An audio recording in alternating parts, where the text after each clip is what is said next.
નમો હરિયંડાણમ, નમો સિદ્ધાણમ, નમો આયર્યાણમ, નમો વજ્જાયાણમ, નમો લોહે સૌવસાવણમ. એસો પંચ નમુકારો સૌ પાવપણાસણો મંગલાનમ ચ સૌવેસી બળમમ વૈ મંગલમ. મંગલમ ભગવાન વીરો, મંગલમ ગૌતમ પ્રભુ, મંગલમ સ્થૂલભદ્રાદ્યા જૈન ધર્મો સુમંગલમ. આજે વૈશાખ સુદ દસમનો દિવસ, ચરમ તીર્થપતિ પરમાત્મા મહાવીરનું કેવલ જ્ઞાનનું દિવ્ય પર્વ. આજના દિવસે પરમાત્મા મહાવીરને 4 ઘનઘાતી કર્મોના ભૂકા બોલાવ્યા અને પરમાત્માને કૈવલ્ય જ્ઞાનનો દિવ્ય પ્રકાશ આજના દિવસે પ્રાપ્ત થયેલો હતો. આપણા માટે આ પર્વનો દિવસ કહેવાય, કારણ કે ચરમ તીર્થપતિ પરમાત્મા મહાવીર જે નૈષાદના ભવમાંથી જેના માટે જજુમતા આવ્યા, 27 ભવની એક અદ્ભુત કહાની, પરમાત્માના જીવનની અનોખી દાસ્તાન, એક અનોખું જીવન ચરિત્ર સાધકના માટે હર પલ હર ક્ષણ આ ભગવાન મહાવીરનું જીવન સામે રાખવા જેવું છે. કે એક સાધનાના પંથે જ્યારે પથિક નીકળ્યો હોય તો કેવી સ્ટ્રગલ, કેવી મુશ્કેલી, કેવી કટોકટી, કેવી કસોટી, કેવા માનસિક તકલીફો, માનસિક જંગ કેવા લડવા પડતા હોય છે. એ બધું જ આપણને પરમાત્મા મહાવીરની આ 27 ભવની જીવન કહાની અને એમાંથી સૌથી વધુ 12.5 વર્ષની પરમાત્માની ઘોર સાધનામાંથી શીખવા માટે મળે છે. એકવાર જો ઊંડાણથી આ ભગવાન મહાવીરના જીવન ચરિત્રની વાતો બતાવીએ તો આપણને થાય કે શું 12.5 વર્ષની ઘોર સાધના એક તરફ મૂકો અને બીજી તરફ છેક નૈષાદથી લગાવીને પ્રથમ ભવ અને 27 ભવની પરમાત્માની અનોખી જીવન કથા. બસ આજે આપણે એનો સંક્ષિપ્ત સાર જોવો છે. આજના દિવસે પરમાત્મા જેમના માટે પ્રભુએ દીક્ષા લીધી, પૂર્વના 3જા ભવની અંદરમાં જેના માટે પરમાત્માએ 11,80,645 માસક સમર્પણ કર્યા, જેના માટે પરમાત્માએ પછીના આગળના ભવોની અંદરમાં નંદન રાજર્ષિનો ભવ હોય, પ્રિયમિત્ર ચક્રવર્તીનો ભવ હોય કે પછી 18મો ભવ હોય કે 16મા ભવની અંદરમાં જે પણ પરમાત્માએ સંયમ જીવન સ્વીકાર્યું, મરીચીના ભવમાં પણ જેના માટે સંયમ સ્વીકારેલું હતું, આ બધું જ પરમાત્માનું એક જ ધ્યેય હતું કે બસ કર્મોનો ક્ષય કરી અને વિતરાગ રસાને પ્રાપ્ત કરવી છે. અને એ પરમાત્માની આશા, પરમાત્માના અરમાન, પરમાત્માનો મનોરથ, ભગવાનની ઈચ્છા, એ બધું આજના દિવસે વૈશાખ સુદ દસમના દિવસે પરમાત્માનું પરિપૂર્ણ થયું. આપણે આ કેવળ જ્ઞાન પર્વની દિવ્ય વાતોને જાણવી છે. આ કેવળ જ્ઞાન પર્વના મહિમાને આપણે જાણવો છે. આખું અલગ છે જીવન ચરિત્ર પરમાત્મા મહાવીરનું. બાકી બધા તીર્થંકર પરમાત્માની કેવલ જ્ઞાનની અવસ્થા જોઈ લો. જ્યાં દીક્ષા લીધી છે લગભગ એ જ નગરમાં, એ જ જગ્યામાં દરેક ભગવાન કેવળ જ્ઞાન લગભગ પામેલા છે. એમાંથી મલ્લીનાર ભગવાને તો સવારે દીક્ષા લીધી અને સીધું સાંજે કેવળ જ્ઞાન. એકમાત્ર પરમાત્મા મહાવીર એવા છે, દીક્ષા લીધી છે અલગ ક્ષત્રિય કુંડ ગામ નગરની અંદરમાં, જ્ઞાતખંડ વન ઉદ્યાનની અંદરમાં, અને પરમાત્મા કૈવલ્ય પામ્યા છે રુજુવાલિકા નદીના કિનારા ઉપર સાલ વૃક્ષની નીચે શ્યામા ખેડૂતના ખેતરની અંદરમાં. એનું એક અદ્ભુત વર્ણન આપણે જાણીશું. પ્રભુએ રુજુવાલિકા નદીનો કિનારો પસંદ કરેલો છે. આજે પણ એ રુજુવાલિકા રૂમઝૂમ કરતી વહે છે. એ નદીના ખરખર વહેતા નીર પરમાત્માની કૈવલ્ય જ્ઞાનની અદ્ભુત વાતોને જણાવતી જાય છે અને આ વાતોને લઈને દરિયાની અંદરમાં સમાતી જાય છે. આજે આપણે પરમાત્માના કેવળ જ્ઞાન પર્વની વાતોને જાણવી છે, ભીતરની વાતોને જાણવી છે, જેના માટે આ પરમાત્માને આ કેવળ જ્ઞાન કેટલી બધી મહેનત, કેટલા બધા કષ્ટો, કેટલી આકરી પરીક્ષાઓ આપ્યા પછી આ ભગવાનને કેવળ જ્ઞાન મળ્યું છે. એમને નથી મળ્યું. આપણે એક પ્રસન્નતા ન મળી, એક ખુશી ન મળી, આપણે પરમાત્માની પૂજા કરીને સફળતા ન મળી તો આપણે આકુલ વ્યાકુલ બની જઈએ છીએ, હાઈબોય કરવા જઈએ છીએ. ત્યારે આ પ્રભુના જીવનને યાદ રાખવા જેવું છે કે તીર્થંકર અવસ્થાની અંદરમાં આવી ગયા છે. ચરમ ભવ છે, તીર્થંકર છે. જગતના સર્વ જીવોને ખબર છે કે આ તીર્થંકર છે, છતાં પણ એમને આકરી પરીક્ષા, આકરી કિંમતો ચૂકવી પડી છે અને બહુ મોટું મૂલ્ય ચૂકવ્યા પછી પરમાત્માને કેવળ જ્ઞાન મળ્યું છે. આજનો દિવસ એ સંધ્યાનો સમય. આજે સવારે પ્રવચન કદાચ આ સાંભળો તો સંધ્યાના સમયની અંદરમાં સૂર્ય આથમવાના આજુબાજુના સમયની અંદરમાં એક નાનકડો દીવો જરૂર ઘરની અંદરમાં કરજો અને આ પ્રગટાવી અને આખો પરિવાર ભેગો થઈ અને એ ઋજુવાલિકા નદીના કિનારાને યાદ કરજો, એ દ્રશ્યને યાદ કરજો. ગોદોહિકાના આસનમાં ભગવાન બેઠેલા છે. સંધ્યાનો સમય છે. પંખીઓ પણ પોતાના મારા તરફ જઈ રહેલા છે. આકાશ આખું સોનેરી રંગથી રંગાઈ ગયેલું છે. પશુઓના ધળ પણ પોતાના ગામ તરફ, પોતાના જગ્યા તરફ પાછા વળી રહેલા છે. પક્ષીઓ પણ આકાશની અંદરમાં પાછા જઈ રહેલા છે. ધીરે ધીરે ધીરે ધીરે સૂર્ય પણ અસ્તાચલ ઉપર જઈ રહેલો છે. અને એવો સંધ્યાનો સમય, પાછલો સમય, વિજય મુહૂર્ત, ઋજુવાલિકા નદીનો પ્રશાંત શાંત ઉપશાંત કિનારો, ખરખર રહેતી નદી અને નદીના જળ ઉછળી ઉછળીને પ્રભુની ધ્યાન અવસ્થાને જોઈ રહેલા છે. એ સાલ વૃક્ષ, શ્યામક નામના ખેડૂતનું ખેતર, શું એ ખેડૂત પણ પવિત્ર બની ગયો? ઝુંબરીય ગામ, ઝુંબરક ગામના નદીના કિનારાની અંદરમાં પ્રભુને જ્યારે કેવળ જ્ઞાની ભેટ મળી, કરોડો દેવી દેવતાઓ જ્યારે ધરતી ઉપર નીચે આવી ગયેલા હશે. આ દ્રશ્ય તો કદાચ આપણે નથી જોયું, પણ આ દ્રશ્યની સૌથી પહેલી સાક્ષી અગર કોઈ બની હોય એ ઋજુવાલિકા નદી હતી. એના ઉછળતા નીર પછી પંખીઓએ પણ જાણ્યું હશે. દિવ્ય પ્રકાશ થયો, આકાશમાંથી કરોડો દેવી દેવતાઓ નીચે ઉતરી પડ્યા અને એ જ સંધ્યાના સમયમાં, રાતના સમયની અંદરમાં સમવસન મંડાયું. કેવો એ ભવ્ય નજારો હશે! કોઈ પંખી પોતાના માળાની અંદરમાં બેઠા બેઠા દ્રશ્ય જોતા હશે. આપણે તો ક્યાં એ શું ખબર નથી. પ્રભુએ તો ધ્યાનની ધારા અને સાધનાની ધારા એકલા એ લગાવેલી હતી. તો અહીં સુધી પહોંચતા પહેલા પરમાત્માને કેટલા કપડા પરિસરો, કેટલા ઉપસર્ગો. આપણે બધા જ 12.5 વર્ષની વાત નથી કરવી, પણ આપણે શરૂઆત કરવી છે પરમાત્માનું 9મું ચાતુર્માસ. 9, 10, 11 અને 12 આ 4 ચાતુર્માસની વાત કરવી છે. બસ પ્રભુ કેવળ જ્ઞાન પામવાની દિશા ભણી આગળ પ્રયાણ કરી રહેલા છે. અને 9મું ચાતુર્માસ પરમાત્મા અનાર્ય દેશની અંદરમાં પસાર કરીને આવે. પ્રભુને એમ લાગ્યું કે હજી મારે મારા કર્મો વધારે ખપાવા છે.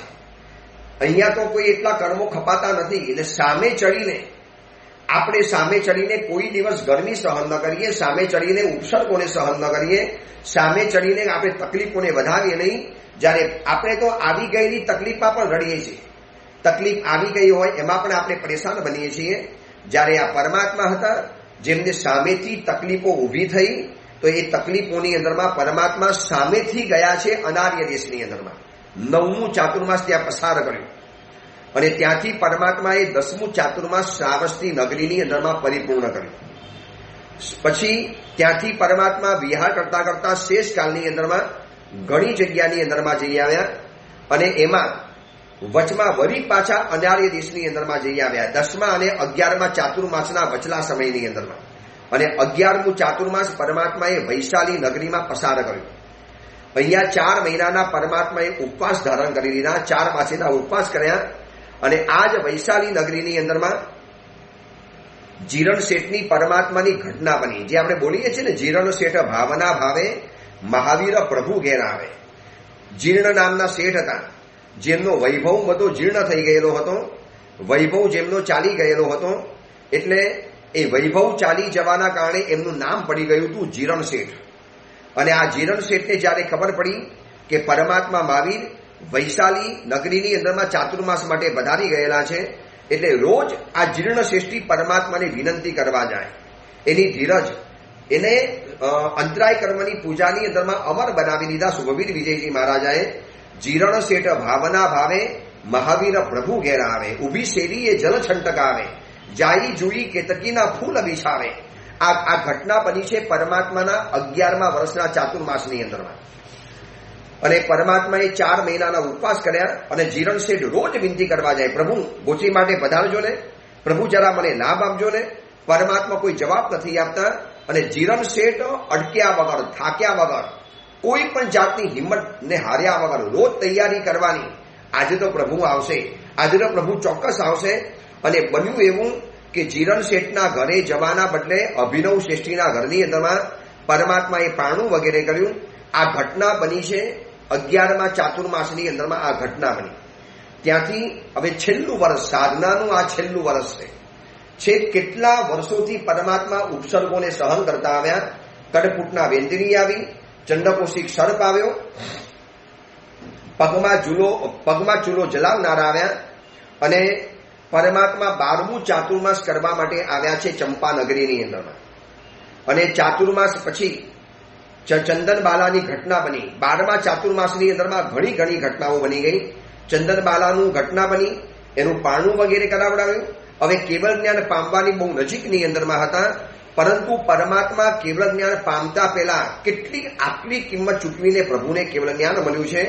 કાનની અંદરમાં ખિલ્લા ઠોકાવાની ઘટના પણ આ 12મા ચાતુર્માસની આસપાસમાં બનેલી છે. સન્માની નામનું ગામ છે, અને એ ગામની બહાર પરમાત્મા કાૌશક ધ્યાને ઉભેલા છે. અને પરમાત્મા ધ્યાનની ધારાની અંદરમાં એટલા બધા ઊંડા ઉતરી ગયા. શાંતિલાલ શાહે આ સંબંધી એટલું અદભુત ગીત બનાવ્યું છે.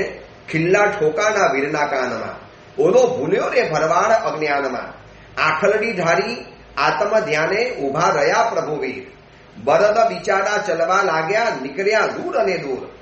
અને ઓલો ગોવારીઓ આવ્યો, એ દેવારીએ મારા બરદ પાછા આપો, મેં તમારા ભરોસે અહીંયા બરદ મૂકીને ગયેલો હતો, તમે અહીંયા હતા, મેને 2 લાખ સંભાળો કે इसलिए મેં રખકર ગયા હતા, મુझे વાપસ કરો. પરમાત્મા તો ધ્યાનની ધારાની અંદરમાં એટલા ઊંડા ઉતર્યા છે, આંખો એવી વિચાઈ ગયેલી છે કે કોણ બરદ મૂકીને ગયું, કોણ શું કે છે ખબર નથી પડતી. પ્રભુના ગોવારિયાના શબ્દો પરમાત્માના કાનની સુધીની અંદરમાં જઈને પાછા વરે છે. પ્રભુ તો કોઈક અલગ સમાધિની અંદરમાં ખોવાઈ ગયા છે. ઊંડી ઊંડી ધ્યાનની કોતરોમાં ભગવાન પહોંચી ગયા, એવા સમાધિ અવસ્થામાં પ્રભુ પહોંચી ગયા છે. અને ઓલા ગોવારને ગુસ્સો આવ્યો, કાન ભર્યા છે કે ખાલી કાણા, સમજાવું હવે ઘડી શાનમાં.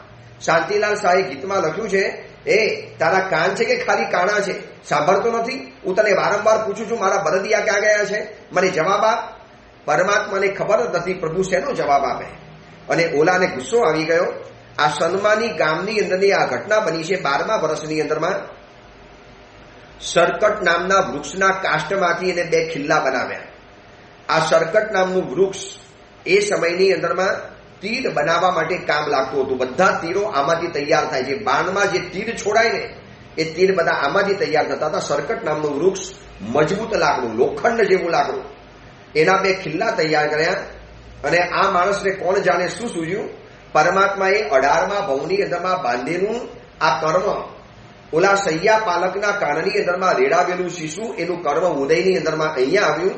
હજી કેવળ જ્ઞાન પામવાને બસ ખાલી કદાચ અંદાજે 4 થી 6 મહિના બાકી છે પરમાત્માને.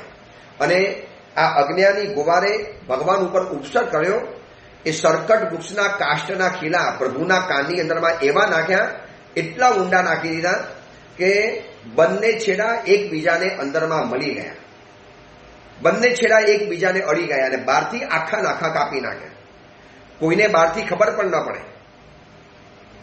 આ તો ઓલો ખરક નામનો વૈદ્ય હતો, અને એને ખબર પડી કે આની અંદરમાં કંઈક ખિલ્લા વગેરે નાખેલા છે. એને આખી પરમાત્માની સેવા કરી, લાંબી કથા છે. અને એમાંથી પરમાત્માને ઉપસર્ગમાંથી બહાર કાઢ્યા. પણ એટલી મોટી ચીસ પડી ગઈ પરમાત્માથી, આટલા ધીર ગંભીર, મેરુ પર્વત જેવા ધીર ગંભીર એવા પરમાત્માએ એટલી મોટી ચીસ પાડી ગઈ કે સામેના પર્વતમાં આખી તિરાડ પડી ગઈ. અને એ ઉપસર્ગ પરિપૂર્ણ થઈ ગયો. ભગવાને વળી પાછો ત્યાંથી વિહાર કરી લીધો. અને વિહાર કરતા કરતા કરતા કરતા 12મું ચાતુર્માસ હવે પરિપૂર્ણ થયું છે. બસ 6 મહિના બાકી છે પરમાત્માને ખાલી કેવળ જ્ઞાન પામવાની અંદરમાં. અને આ ચોમાસાની અંદરમાં તો એટલે આ ચોમાસા પછી ઘણી ઘણી ઘટનાઓ બની. ચમદેનાનું ઉત્પાદ, પછી ચંદનબાલાની ઘટના, આ કાનની અંદરમાં જે ખિલ્લા નાખવાની અંદરમાં આવ્યા, આ બધી જ ઘટનાઓને સહન કરતા કરતા કરતા ચંદનબાલાના હાથે પારણું થયું છે. એ પણ ઘટના આ 12મા ચાતુર્માસની અંદરમાં બની. 12મા વર્ષે આટલી બધી ઘટનાઓ બની. આપણને ખબર છે કે ચંદનબાલાની ઘટના શું બનેલી હતી, એટલે વધારે વિસ્તાર નથી કરતો. આ બધી જ ઘટનાઓમાંથી પરમાત્મા બહાર નીકળતા ગયા અને ચંપા નગરીમાં પધાર્યા. સ્વાતિ દત્ત નામના બ્રાહ્મણની અગ્નિહોત્રશાલામાં પરમાત્મા 12મું ચાતુર્માસ પરિપૂર્ણ કર્યું. અને ત્યાંથી પરમાત્મા આગળ વિહાર કરતા કરતા કરતા આ ગોવારિયાનો ઉપસર્ગ, ચંદનબાલાની ઘટના, ચમદેન્દ્રનો ઉત્પાદ, પછી કાનમાં ખિલ્લા ઠોકાયા. આ બધું જ પરમાત્માનું એ 12મા વર્ષની અંદરમાં પરિપૂર્ણ થઈ ગયું. કુલ સાધના કાળ પરમાત્માનો છે 12.5 વર્ષ. આ 12.5 વર્ષની અંદરમાં શું પ્રભુએ ઘોર તપ કરી બતાવ્યો છે. 6 માસી કરી 2 વખત, એમાં 5 દિવસ ઓછા હોય એવી એક છમાસી અને બીજી છમાસી. ચોમાસી ઉપવાસ 9 વખત કર્યા. 3 મહિનાના ઉપવાસ 2 વખત કર્યા. 2.5 મહિનાના ઉપવાસ 2 વખત કર્યા. 2 મહિનાના ઉપવાસ 6 વખત કર્યા. 1.5 મહિનાના ઉપવાસ 2 વખત કર્યા. 1 મહિનાના ઉપવાસ 12 વખત કર્યા. અડધા મહિનાના 15 દિવસના ઉપવાસ, 15 દિવસની પતિમાં પરમાત્માએ 72 વાર કરી. 12 કર્યા. 229 229 છઠ કર્યા. ભદ્રપતિમાં 1 વાર, મહાભદ્રપતિમાં 1 વાર અને સર્વતો ભદ્રપતિમાં 1 વાર. ટોટલી પરમાત્માના ઉપવાસના દિવસો થયા છે 4165.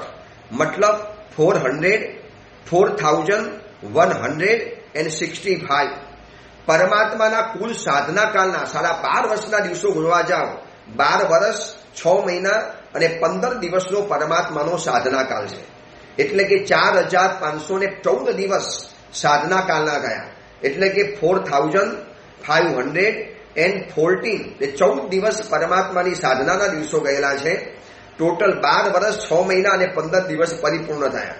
એમાંથી 4165 દિવસ તો ઉપવાસની અંદરમાં ગયા.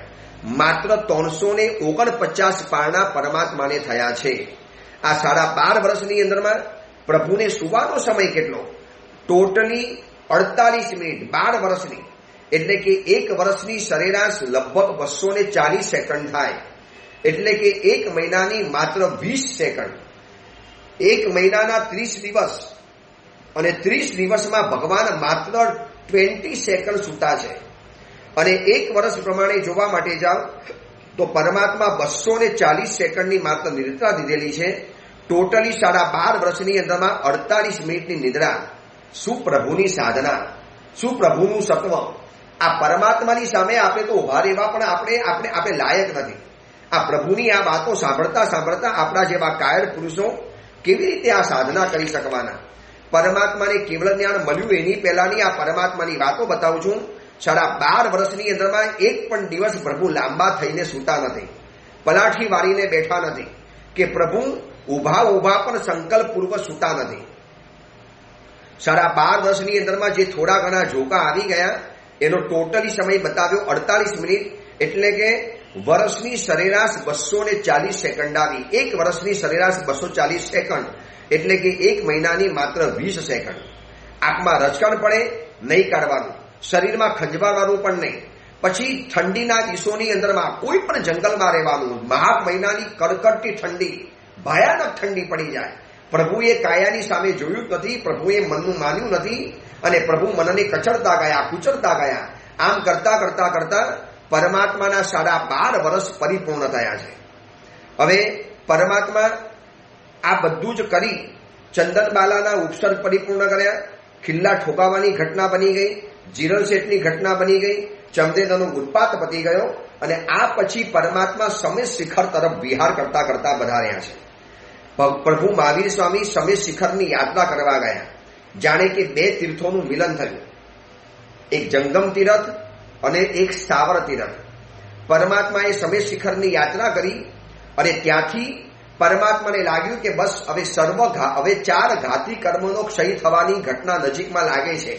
અંદરમાંથી એવી શુદ્ધિના અહેસાસ આવે, અંદરમાંથી શુદ્ધિના એવા અણસારો આવે છે અને પરમાત્માએ સમેત શિખર તરફથી વિહાર કર્યો છે. સમેત શિખરથી લગભગ 15 થી 20 કિલોમીટર દૂર ઝુંબરીક નામનું ગામ છે. રુજુવાલિકા નદીના કિનારા ઉપર રહેલું આ ગામ છે અને એ ગામની અંદરમાં પરમાત્મા વિહાર કરતા કરતા પહોંચેલા છે. આજની તારીખની અંદરમાં રુજુવાલિકા એટલે ભગવાનની કેવળ જ્ઞાનની ભૂમિ, એટલે કે ગિરિડીહ હતી. સમેત શિખરની બાજુમાં જે ગિરિડીહ સ્ટેશન છે એનાથી પાકી સડકે સમેત શિખરના માર્ગે 12 માઇલ દૂર બરાકર નામનું ગામ છે. નદી કિનારે વસેલું આ ગામ છે અને આ ગામના નામ ઉપરથી લોકો એને બ્રાકર એવી નદી કહે છે. હકીકતની અંદરમાં આ રુજુવાલિકા નદી છે પણ ગામના કિનારાથી પસાર થાય છે અને ગામનું નામ બરાકર છે. એ લોકો શું કહે છે, ત્યાંના માણસો બ્રાકર નદી. માન્યતા એવી છે કે આ રુજુવાલિકા નદીનો જે કિનારો છે એનાથી 7 કિલોમીટર દૂર હાલમાં જમૌ નામનું નાનકડું ગામ છે. એ ગામની અંદરમાં શાલ વૃક્ષોના જંગલ આજે પણ છે. એ રુજુવાલિકાનો નદીનો કિનારો જે લોકો યાત્રા કરવા માટે ગયા હશે એને ખબર હશે કે નદી કિનારે અત્યારે જે ગામ છે ને એ તો સ્થાપના તીરથ છે. અસલ તો પરમાત્માનું કેવળ જ્ઞાનની જગ્યા એ નદીના કિનારે કિનારે 7 કિલોમીટર અંદર જવાનું. એટલે જમૌ, જેનું જૂનું નામ હતું ઝુંબરીક ગામ, ઝુંબરીક ગામ કલ્પસૂત્રમાં, આચારણ સૂત્રમાં બધી જગ્યાએ આ નામ લખેલું છે. અને એ ગામ જમક નામનું આ જે નાનકડું ગામ છે ત્યાં શાલ વૃક્ષોનું આખું ગાઢ જંગલ આજે પણ દેખાય છે. એ અસલ નામ છે જંબીય ગામ. એને લોકો જમક પણ કહેતા હતા. અને એની બહાર આવેલું છે વ્યાવૃત્ત, કોઈ એને વૈવૃત્ત કહે છે, કોઈ એને વાયવૃત્ત કહે છે, એવા ચૈત્યની પાસે પરમાત્મા પહોંચ્યા છે. પરમાત્માને લાગ્યું કે બસ હવે કેવળ જ્ઞાન મળવાનું છે. ઇન્દ્ર મહારાજાઓ પણ આવીને કહીને ગયા છે કે પ્રભુ આપને બહુ ટૂંક દિવસોની અંદરમાં કેવળ જ્ઞાનની ભેટ મળવાની છે. જગતના સર્વ જીવો પરમાત્મા કેવળ જ્ઞાન પામે એની રાહ જોવાય છે. બસ પ્રભુ કેવળ જ્ઞાન પામશે, દેશનાનો ધોધ વેવડાવશે. અને આપણને આ વૈશાખ સુદ દસમનો દિવસ ઉજવવા માટે મળ્યો એ પણ આપણો ધન્ય ભાગ્ય છે. મેં તમને પહેલા પણ કીધું, આજે પણ કહું છું કે એક નાનકડો દીવો અવશ્ય ઘરના દેવ મંદિરમાં, જ્યાં તમારું પૂજાનું સ્થાનક હોય, ન હોય તો કોઈ પણ એક બારી ઉપર મૂકી અને પરમાત્માને કહેજો પ્રભુ આ દીવાની અંદરમાં રહેલી જે જ્યોત છે એ કેવળ જ્ઞાનની દિવ્ય જ્યોત છે. પ્રભુ અજ્ઞાનના અંધારામાં અથડાવું છું, અજ્ઞાની છું પ્રભુ, એટલા બધા મોહના ભ્રમથી ઘેરાયેલો છું, એટલું બધું અજ્ઞાન મારી આજુબાજુની અંદરમાં છવાઈ ગયેલું છે. અજ્ઞાનના મોહમાં પ્રભુ ફસાયેલો આત્મા છું. મોહના અંધકારની અંદરમાં પ્રભુ આથડતો કૂટાતો છું. પ્રભુ આપે તો કેવળ જ્ઞાનની જ્યોતિ, દિવ્ય જ્યોતિને પ્રાપ્ત કરી, કેવળ જ્ઞાનનો અકાટ્ય પ્રકાશ પ્રાપ્ત કર્યો. પ્રભુ મારી પાસે તો અજ્ઞાન સિવાય કશું નથી. પ્રભુ આપ એક નાનકડો દીવો પેટાવી અને આજે સંધ્યા સમયે પ્રભુ આપની પાસે વિનંતી કરું છું કે પ્રભુ કેવળ જ્ઞાનનો પ્રકાશ તો જ્યારે મળશે ત્યારે મળશે. અત્યારે તો મારી લાયકાત નથી, પણ મારા જીવનમાં, મારા મકાનમાં, મારા મનની અંદરમાં, મારા અસ્તિત્વની અંદરમાં, મારા રોમની અંદરમાં પ્રભુ એક સમ્યક સમજનો, સમ્યક જ્ઞાનનો એક નાનકડું અજવાળું ફેલાવો. અંધારાના સ્વામી થોડો ટેકો કરજો, ભીતરના અંધકારમાંથી બહાર નીકળવું છે. આ દીવો પેટાવો તારે આ લાઈન વારંવાર બોલજો. હે અજવાળાના સ્વામી, એ અચિંત્ય તેજના સ્વામી, ભીતરના અંધકારમાંથી બહાર નીકળવું છે, થોડો ટેકો કરજો પરમાત્મા. હે અજવાળાના સ્વામી, થોડો ટેકો કરજો, ભીતરના અંધકારમાંથી બહાર નીકળવું છે. એ રુજુવાલિકા નદીની ખરખર વહેતી નદી છે. અને રુજુવાલિકા નામ એટલા માટે પડ્યું છે, એટલી બધી રુજુ માટી, એટલી બધી પોચી માટી, પરમાત્મા ખુલ્લા પગે વિહાર કરતા કરતા કરતા એ નદી કિનારે ચાલ્યા હશે ત્યારે પરમાત્માના કેવા દિવ્ય પગલાઓ પડ્યા હશે. પ્રભુના લંછનોથી લક્ષિત પગ અને પરમાત્માના ખુલ્લા તરિયા છે. છેલ્લા 12.5 વર્ષથી ઉઘાડા પગે પ્રભુ વિહાર કરે છે. ગામ ગામ પરમાત્મા ફરતા આવ્યા, અનેક નગરોની અંદરમાં જઈને આવ્યા. આ શરીર ઉપર કાતિલ સિતમો પરમાત્માએ સહન કર્યા છે. એના પરિપાક રૂપે આજે પરમાત્માને દિવ્ય જ્ઞાન મળવાનું છે. આકાશની અંદરમાં આજે સોનેરી રંગ કંઈક અલગ રહેલો છે. આકાશમાં ઉડતા પંખીઓ પણ વિચારે છે કે આજે આ સોનેરી રંગની રંગ છટા અલગ કેમ છે? રોજ કરતા આ સોનેરી કલર આજે વધુ સુવર્ણમય કેમ બનેલો છે? એમને ખબર નથી કે નીચે એક સુવર્ણ રંગી કાયાના માલિક, 7 હાથની કાયાવાળા પરમાત્મા મહાવીર પધારી રહેલા છે. નદીના જળ ઉછરીને રાજે પ્રભુ આપે મને પસંદ કરી, મારો કિનારો પસંદ કર્યો. પ્રભુ મને પસંદ કરી. રુજુવાલિકા જાણે ઉછરીને પરમાત્માનો આભાર માનવા તૈયાર થાય છે. એના નદીના જળ આગળ વહેવા તૈયાર નથી. પાછળ વાળું નદી કે એ પાણી આગળ જા, ઓલો પાણી કે નહીં જવું, મારે પરમાત્માના કેવળ જ્ઞાનના સાક્ષી બનવું છે. મારે પ્રભુની કેવળ જ્ઞાનની દિવ્ય જ્યોતને જોવી છે. કેવળ જ્ઞાન પામતી વખતે પ્રભુની મુખ મુદ્રાને નિહાળવી છે. પરમાત્માનું અલૌકિક તેજથી પ્રકાશતું જે મુખ, એના મારે દર્શન કરવા છે. પરમાત્માની આજુબાજુની અંદરમાં એક દિવ્ય કાંતિ છવાશે, એને મારે નિહાળવી છે. જાણે કે રુજુવાલિકાના જલ પણ થંભી ગયા, આકાશમાં પંખીઓ ઉડે છે, પશુઓ પોતાના ધન તરફ, પોતાના ગામ તરફ, પોતાના સીમા તરફ, પોતાના જગ્યા તરફ, સ્થાન તરફ પાછા વળી રહેલા છે. આજુબાજુની અંદરમાં રહેલા ભોળા ગામડિયા આવા દિવ્ય કાંતિને ધારણ કરનારા દિવ્ય પુરુષનું આગમન જાણી અને દૂરથી પ્રભુને જોયા કરે છે. કોણ છે આ દિવ્ય પુરુષ? એની આંખોની અંદરમાં કેવો અજબ તેજ છે, એની આંખોની અંદરમાં કેવો પ્રેમનો સમંદર લહેરાય છે, એના શરીરની કેવી દિવ્ય કાંતિ અને દિવ્ય તેજ રહેલું છે. કોણ છે આ? મસીહા છે? કોઈ અવતાર છે? કોઈ દિવ્ય પુરુષ છે? કોઈ દિવ્ય કાંતિમય છે? આપસની અંદરમાં લોકો વાતો કરે છે. અને એટલામાં પરમાત્માએ રુજુવાલિકા નદીના કિનારા ઉપર, એના તટ ઉપર જંભરીય ગામ, એ જંભરીય ગામની બહાર આવેલું વ્યાવૃત્ત નામનું ચૈત્ય અને રુજુવાલિકાના બરોબર કિનારા ઉપર શ્યામક નામના ગૃહસ્થનું ખેતર રહેલું છે. શ્યામકની પણ આપણને ઈર્ષા આવે. આપણે વિનંતી કરવા જઈએ અને કદાચ ગુરુદેવ આપણા ઘરે પગલા પણ ન કરે, અને ચરમ તીર્થપતિ પરમાત્મા મહાવીર આ શ્યામક નામના ખેડૂતના ખેતરની અંદરમાં પ્રભુ સામેથી પધાર્યા, એના ખેતરને ધન્ય બનાવી દીધું. પ્રભુના કેવળજ્ઞાનની સાથે સાથે આ શ્યામક પણ ધન્ય બની ગયો.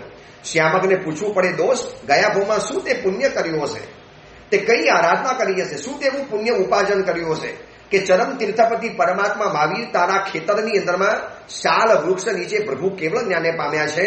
આ કેવળ જ્ઞાન અનેકોનું તારણહાર બનવાનું છે. આ કેવળ જ્ઞાન કરોડો જીવોનો ઉદ્ધાર કરનારું બનવાનું છે. આ કેવળ જ્ઞાન નોધારાનો આધાર બનવાનું છે. આ કેવળ જ્ઞાન આધાર વગરના પુરુષોનો આધાર બનવાનો છે. આ કેવળ જ્ઞાન અનેક ભાવિકોનો ઉદ્ધારક બનવાનું છે. અને એ શ્યામક ખેડૂતનું ખેતર છે. સંધ્યાનો સમય છે. ધરતીની અંદરમાં સૂરજ ઢળી રહેલો છે. પંખીઓનો ચહકવાનો અવાજ છે. રુજુવાલિકા રોજ જેના નીર ખરખર કરતા આગળ વહી જાય, જાણે કે નીર આજે બિલકુલ બરફની જેમ થંભી ગયા છે, અને જાણે કે પાણી ઉછળી ઉછળીને જોવે છે પ્રભુના ચહેરા ઉપરની દિવ્ય કાંતિ. પ્રભુએ શુક્લ ધ્યાનની ધારા લગાવી, સપક્ષેણની માંડી. પરમાત્માના હૃદયની અંદરમાં એક અપૂર્વ ઉલ્લાસ પેદા થયો, એક અપૂર્વ રોમાંચ પરમાત્માના શરીરમાં પેદા થયો. ધીરે ધીરે પરમાત્માના શરીરમાંથી કાંતિ નીકળી અને સમગ્ર શરીરને પરમાત્માને ઘેરી વળ્યું. આ નદી જોવે છે, મારામાં બેઠેલા પંખીઓ જોવે છે, આખું શાલ વૃક્ષ ત્યાં આગળ રહેલું છે. શાલ વૃક્ષનું વન છે, અને એ શાલ વૃક્ષના વન ઉપર કેટલા પંખીઓ મારા નાખીને બેઠેલા છે. કેટલાક ભોરા ગામડિયાઓ આ દિવ્ય કાંતિને ધારણ કરનારા પુરુષને જોવે છે. અને પ્રભુએ આસન પસંદ કર્યું છે ગોદોહિકા આસન. દરેક તીર્થંકર પરમાત્મા લગભગ ઉભા ઉભા કાૌશક ધ્યાનમાં કેવળ જ્ઞાન પામ્યા છે. જ્યારે આ ચરમ તીર્થપતિ પરમાત્મા આવી રુજુવાલિકા નદીના કિનારે રહેલું જંભરીય ગામ, એ ગામની બહાર રહેલું વ્યાવૃત્ત નામનું ચૈત્ય, એમાં શ્યામક નામના ખેડૂતનું ખેતર, એમાં શાલ વૃક્ષ નીચે વિજય મુહૂર્તની અંદરમાં આ બાજુ સૂર્ય અસ્ત પામ્યો અને પરમાત્માએ 4 ઘનઘાતી કર્મોને ભૂક્કા બોલાવી દીધા. અને નૈસારના ભવમાંથી જેની રાહ જોવાતી હતી, પ્રભુ જેના માટે તલસતા હતા, પ્રભુએ જેના માટે 12.5 વર્ષની અપતિમ સાધના કરી, 11,80,645 માસક સમણ પરમાત્માએ જેના માટે કરી દીધેલા હતા, એ કેવળ જ્ઞાનનો દિવ્ય પ્રકાશ વૈશાખ સુદ દશમની સંધ્યાના સમયની અંદરમાં એ રુજુવાલિકા નદીના કિનારે જુંભરીય ગામના પર સ્વાતિ નક્ષત્રની અંદરમાં વિજય મુહૂર્તની અંદરમાં શાલ વૃક્ષ નીચે શ્યામક ખેડૂતના ખેતરની અંદરમાં વ્યાવૃત્ત નામના ચૈત્યની અંદરમાં પરમાત્માને દિવ્ય જ્ઞાનનો પ્રકાશ પ્રાપ્ત થયો. બોલો ભગવાન મહાવીર સ્વામી કી જય હો. ભગવાન મહાવીરને દિવ્ય કેવળ જ્ઞાનની ભેટ મળી. આપણે કદાચ એ દ્રશ્યને જોઈ શક્યા નથી, પણ આજે મનમાં કલ્પના તો કરો. થોડાક સમય માટે આંખ બંધ કરો, એ રુજુવાલિકા નદીના ખરખર કિનારાને યાદ કરો. ભલે કદાચ આપણે રુજુવાલિકાને કદાચ જોઈ પણ નથી, કોઈક તો નદી જોઈ છે, માની લો એ રુજુવાલિકા નદી છે, એનો ખરખર વહેતો દિવ્ય પ્રવાહ, એના કિનારા ઉપર રહેલું નાનકડું ઝુંભરીય ગામ, એના સાવ ભોરા ભટ્ટા ગામડિયા અને શ્યામક નામનો ખેડૂત કેવો ધન્ય ભાગી છે. દેવના વિમાન કરતા આજે આ શ્યામક ખેડૂતનું ખેતર પવિત્ર બની ગયું, જ્યાં પરમાત્માએ કેવળ જ્ઞાનનો દિવ્ય પ્રકાશ પ્રાપ્ત કર્યો. આજે પણ નદીના કિનારે 7 કિલોમીટર અંદર જાઓ એટલે જમૌ નામનું ગામ આવે છે. જે પણ રુજુવાલિકા નદીની યાત્રા કરવા માટે જાઓ, પાવાપુરીમાં જાઓ, લછવાડમાં જાઓ, સમેત શિખરની અંદરમાં જાઓ, રુજુવાલિકાની તીર્થની યાત્રા કરવા માટે જાઓ. હમણાં તો રુજુવાલિકાનો આખો જીર્ણોદ્ધાર કર્યો છે નંદ પ્રભા પરિવારે. આ પરિવારને પણ ધન્યવાદ આપીએ એટલા ઓછા છે. એને અદ્ભુત જિનાલય બનાવ્યું છે નદીના કિનારાની અંદરમાં. એમ થાય કે કલાકોના કલાકો બેસી રહીએ. સંધ્યાના સમયની અંદરમાં અવશ્ય મેવ બેસીએ અને એ સંધ્યાના સમયે આપણે દિવસને યાદ કરીએ. પ્રભુ આ સંધ્યાના સમયમાં આવેલા હતા કેવળ જ્ઞાન પામવા માટે. પ્રભુ આવ્યા ત્યારે એકલા હતા, હવે તો કેવળ જ્ઞાન પામી ગયા એટલે કરોડો દેવી દેવતાઓ નીચે ઉતરી પડ્યા. આખું ઝુંબરીય ગામ જગમગી ઉઠ્યું. આખું ઝુંબરીય ગામ તેજથી ભરાઈ ગયું. આખું ઝુંબરીય ગામ સોના અને ચાંદીની અને હીરા માણિકની વૃષ્ટિથી ધનવાન બની ગયું. આખું ઝુંબરીય ગામ 64 ઇન્દ્રોથી પવિત્ર બની ગયું. આખું ઝુંબરીય ગામ અનેક માનવોથી શણગારાઈ ગયું. ગામડાવાળા માણસો વિચાર કરે કે કોણ છે આ દિવ્ય પુરુષ, એને સ્વાગત કરવા માટે આટલા લોકો આવ્યા છે. એ લોકોને કદાચ ખબર નહીં પડી હોય કે પ્રભુ મહાવીરનો આત્મા છે, એને કેવળ જ્ઞાનની દિવ્ય ભેટ મળેલી છે, એમને દિવ્ય પ્રકાશ પ્રાપ્ત કરેલો છે. ભોરા ગામડિયા તો હાથ જોડીને બસ દ્રશ્ય જોયા કરે છે. એમની ભોરી આંખોમાંથી આ અવતારી પુરુષના દર્શન કરે છે અને એકબીજાને કહે છે કેવો આ મહાન પુરુષ છે, કેવો આ દિવ્ય પુરુષ છે. આપણા નાનકડા ગામને કેવું ધન્ય બનાવી નાખ્યું. કોણ જમવ ગામને યાદ કરત, કોણ ઝુંબરીય ગામને યાદ કરત, કોણ રુજુવાલિકા નદીના કિનારાને યાદ કરત. આજે પ્રભુને રુજુવાલિકા નદીનો કિનારો ધન્યવાદ આપે છે. નદી કહે છે પ્રભુ આપને ધન્યવાદ કે આપે મને પણ અમર બનાવી નાખી. જ્યારે જ્યારે પણ આપની કેવળ જ્ઞાનની કથાઓ ગવાશે ત્યારે આ રુજુવાલિકા નદીનું નામ અવશ્ય આવવાનું. બોલો શ્યામક ખેડૂત પણ ભાગતો ભાગતો આવ્યો. કોઈએ કીધું કે તારા ખેતરની અંદરમાં કોઈ દિવ્ય પુરુષ પધાર્યા છે, જો તો ખરો શું મહિમા છે, શું એનું તેજ છે, શું એનો પ્રભાવ છે. જો દેવતાઓ નીચે ઉતરી પડ્યા, કરોડો દેવી દેવતાઓ તારા ખેતરની અંદરમાં આવી ગયા. ઓલો ભાગતો ભાગતો જોવા માટે આવ્યો અને જોઈને આભો બની ગયો. શું એક અવતારી પુરુષ, દિવ્ય કાંતિનો ધારણ કરનારો, 7 હાથની કાયાવાળા સુવર્ણ રંગી પુરુષ, અને એને ઘેરી વળીને કરોડો દેવી દેવતાઓ રહેલા છે. અને એ શ્યામક ખેડૂત પણ ધન્યવાદ આપે છે કે પ્રભુ આપે તો મારો ઉદ્ધાર કરી નાખ્યો. પ્રભુ આ શ્યામકને આપે અમર બનાવી દીધો. 63 સલાકા પુરુષ ચરિત્ર હોય, 54 મહાપુરુષ ચરિત્ર હોય, મહાવીર ચર્યમ હોય કે પછી કોઈ પણ પરમાત્મા મહાવીરની કેવળ જ્ઞાનની ઘટનાને બતાવનારી પ્રસંગની કોઈ પણ ઇવેન્ટ હોય, એમાં શ્યામક ખેડૂત અમર બની જવાનો. આ બાજુ સાલ વૃક્ષ પ્રભુને ધન્યવાદ આપે છે. પ્રભુ આપે મને પણ અમર બનાવી નાખ્યું. મારા નીચે આ વૃક્ષ નીચે આપે કેવળ જ્ઞાનને પ્રાપ્ત કર્યું. એ સાલ વૃક્ષ પણ પ્રભુને ધન્યવાદ આપે છે. પ્રભુને એ ધરતી ધન્યવાદ આપે, નદી ધન્યવાદ આપે, શ્યામક ખેડૂત ધન્યવાદ આપે, એ ખેતરની માટી ધન્યવાદ આપે કે પ્રભુ આપે અમારી ઉપર પગ મૂકીને દિવ્ય તેજને પ્રાપ્ત કર્યું. હવે પરમાત્માના પગ જમીન ઉપર ક્યારે નથી પડવાના. અને જમીન ખુશ થઈ ગઈ, પ્રભુ આપે મને એવી ધન્ય બનાવી નાખી. હવે દુનિયાની કોઈ પણ માટી, કોઈ પણ ધરતી હવે ધન્ય નહીં બની શકે. કારણ કે કનક કમલ નવ ઉપરે અરિહંતાજી વિચરે પાય ઠવંત ભગવંતાજી. હવે પરમાત્મા સોનાના દિવ્ય કમલ ઉપર વિચારવાના. જમીન ઉપર ક્યારે ભગવાનને હવે પગ મૂકવાનો અવસર નહીં આવે. રુજુવાલિકા નદીનો કિનારો તો જાતે ધન્ય માને છે કે પ્રભુ આ તમારા પગલાની છાપ અનંત કાળ સુધી સાચવી રાખીશ. પ્રભુ આપે અમારા કિનારા ઉપર ખુલ્લા પગે આવેલા હતા, હવે આપ તો સોનાના કમલ ઉપર વિસી રહેલા છો. પ્રભુ આપ આવ્યા ત્યારે કેટલા એકલા હતા, અમે આપને મન ભરીને માની લીધા. પ્રભુ હવે તો આપની આજુબાજુની અંદરમાં જગન્યથી કરોડો દેવી દેવતાઓ રહેવાના. પ્રભુ બસ આ રુજુવાલિકા નદી આપનો આભાર માને છે.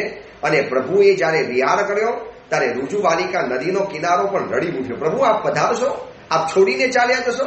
પ્રભુ આપે અમને ધન્ય બનાવી નાખી. પ્રભુ આપનો ઉપકાર નહીં માનીએ. કદાચ નદીએ પણ આંખમાંથી આંસુ સારી પડ્યા હશે અને આંસુના બુંદ નદીના પ્રવાહની અંદરમાં આગળ નીકળી ગયા હશે અને પરમાત્મા ત્યાંથી બરોબર સમવસન મંડાયું. રુજુવાલિકા નદીના કિનારા ઉપર સમવસન મંડાયું. ક્ષણભર પરમાત્માએ દેશના આપી. પ્રભુને લાગ્યું કે અહીંયા કોઈ જીવ પ્રતિબોધ પામે એમ નથી અને એક ક્ષણની અંદરમાં પરમાત્માએ દેશનાને વાઇન્ડ અપ કરી, મંગલ કરી.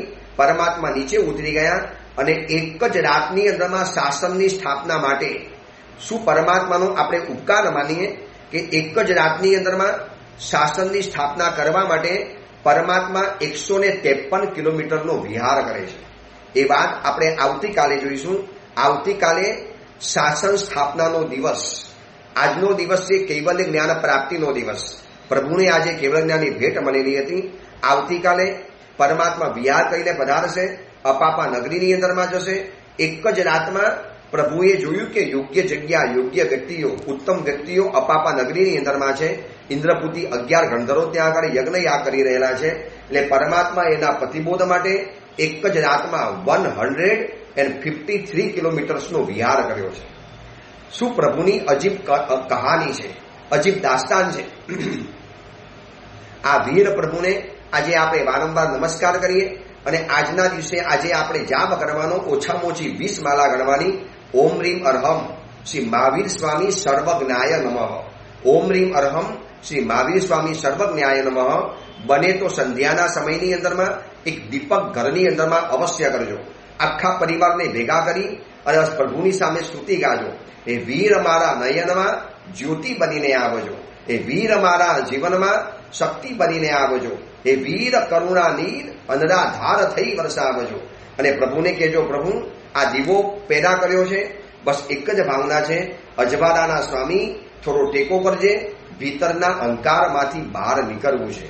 બસ આ જ વિનંતી સાથે આજે કેવળ જ્ઞાનનો દિવ્ય પ્રકાશ, કેવળ જ્ઞાનનો દિવ્ય પર્વ, એ પરમાત્માની આપણે કેવળ જ્ઞાનની વાતો કરી. કેટલી આકરી કિંમત, કેટલા આકરા પરિસરો, કેટલા જબરજસ્ત ભયંકર ઉપસર્ગો આ બધાને સહન કરીને પરમાત્મા કેવળ જ્ઞાન પામી ચૂક્યા. પરમાત્મા તો મોક્ષમાં પધારી પણ ગયા. પરંતુ આ પરમાત્માની દિવ્ય કથા, કેવળ જ્ઞાનની કથા તમારા બાલક બાલિકાઓને ખાસ અવશ્ય સંભળાવજો. તમારા યુવાન દીકરા દીકરીઓને કહેજો, બેટા આજે પરમાત્માનું કેવળ જ્ઞાન પર્વ છે. તું જે એજ્યુકેશનના ક્ષેત્રમાં આગળ વધે છે, અહીંયા તો પરમાત્મા સર્વજ્ઞ બની ગયા. શ્રી સૌવનૂનમ સૌવદરીશિનમ. તો આવા પરમાત્માની કેવળ જ્ઞાન પર્વની આરાધના આપણે અવશ્ય કરીએ. અને આવતીકાલે શાસન સ્થાપનાનો દિવસ. અગર તમારી આજુબાજુમાં કોઈ પણ જગ્યાએ શાસન રેલી નીકળવાની હોય, હું તો અત્યારે વાપી જીઆઈડીસી આદિના દેરાસર અશોક વાટિકાની અંદરમાં છું, ગુંજર વિસ્તારની અંદરમાં. ત્યાં અદ્ભુત કાર્યક્રમ રાખ્યો છે. રુજુ વાલિકા બોલાવે છે. આ એક કાર્યક્રમ છે સવારે 6:30 થી 9 વાગ્યા સુધીનો, 2.5 કલાકનો સંવેદના ભરપૂર કાર્યક્રમ. અને રુજુ વાલિકા બોલાવે છે. રુજુ વાલિકા ભગવાન બાવીનું આખું જે વર્ણન કરશે એનું અદ્ભુત વર્ણન હું કરીશ. ગીત સંગીતની સાથે આખો મજાનો પ્રોગ્રામ છે. અને 19 તારીખે ભવ્ય શાસન રેલીનું આયોજન કર્યું છે. નગરનો એક પણ બાલક, બાલિકા, યુવા, યુવતી, માતા, પિતા, બુઝુર્ગ, વયોવૃદ્ધ કોઈ પણ બાકી ન રહે. શાસનનો ઝંડો લઈ અને બુલંદ અવાજે બોલવું છે કે જીન શાસન હમારા હે. અને એ અંગેનું શાસન સ્થાપનાનું પ્રવચન, કેટલીક વાતો આપણે જાણવી છે. કારણ કે આપણે ક્યારેક ક્યારેક આપણા શાસનને આપણે નુકસાન પહોંચાડ્યું છે, ધક્કો પહોંચાડ્યો છે. હવે એમાંથી કેમ બચવું, શું કરવું, એ બધી વાત આપણે આવતીકાલે કરીશું. એ જ મંગલ કામના મંગલ ભાવના. જીનાગના વિરુદ્ધ કાંઈ પણ બોલાયું હોય તો મિચ્છામી દુક્કડમ.